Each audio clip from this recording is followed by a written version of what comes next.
we moved to LA just two years ago, and we very quickly discovered that LA is not Philadelphia. There are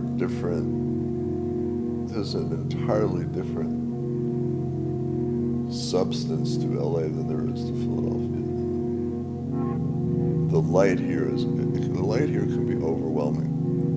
There's so much light, there's so much sky, there's so little shade that it literally takes a while to adapt to the light and the intensity of the light and the intensity of the color, because the light is so there, you can't help but notice the beauty of the color here and the way people paint their houses and what people wear here. The color is intensified as well as the light. That took a while to get used to. What was the question? About your work, just talking about this. Oh, okay. I get lost in a moment again. So this series, okay, I'll keep that out there. So in that overwhelming of LA talking to me, LA really began to talk to me about its personality and its character and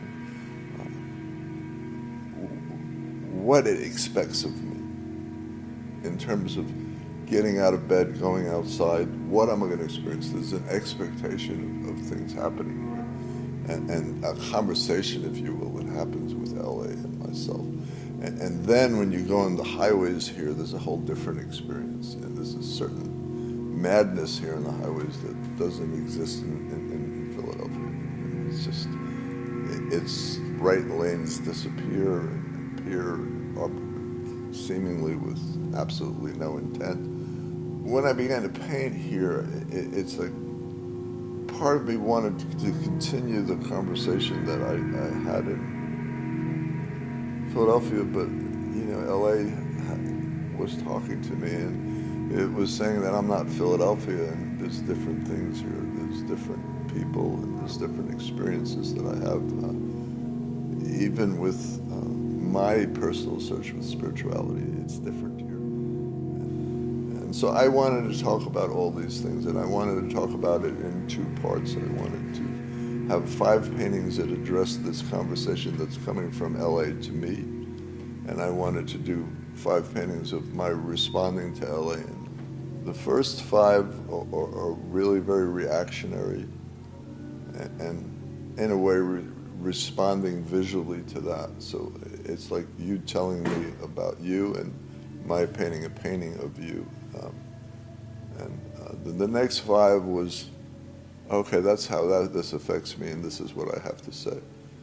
And so in LA, what's reflected in these paintings are the chaos, the chaos of LA, the chaos of life here, and how things collide and cross and weave together and make absolutely no sense of where they're going.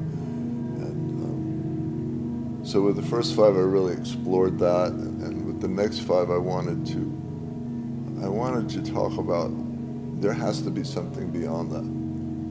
So I wanted to present still LA, and I wanted to present elements like things that should come together that they don't, that things that should terminate or end in a shape that should end in a particular place doesn't, a shape that is supposed to not end in a particular place does. So I wanted to take all the elements of confusion and brokenness and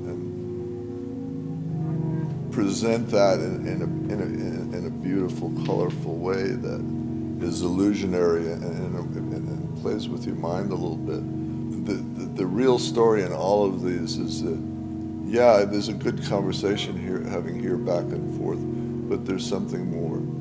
And so there's an invitation to get beyond the illusion, to get beyond the things that make no sense, and go to the place that does make sense. Go to that place of, for me, resin or glue that makes it all It's like that search for Shangri-La, it's that search for peace. It's that search for that place where we can be, and the being is not crazy making. So that's the invitation. The invitation is to look at what's here, but look beyond. There's something better.